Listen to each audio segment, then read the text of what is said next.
Series కిచెన్కి స్వాగతం. ఈరోజు సిరీస్ కిచెన్లో వెజిటేబుల్ సలాడ్ ఎలా తయారు చేయాలో చూద్దాం.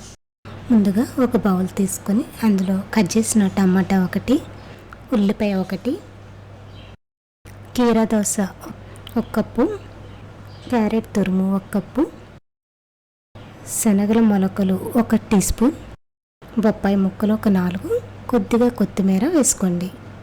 ఇప్పుడు ఇందులో 1 టీ స్పూన్ నిమ్మరసం పిండుకోవాలి, లేదా ఒక బద్ద నిమ్మరసాన్ని పిండుకోండి.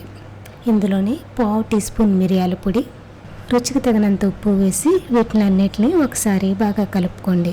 ఈ విధంగా కలిపిన తర్వాత ఇందులో 1 టీ స్పూన్ తేనె వేసి ఒకసారి బాగా కలుపుకోండి.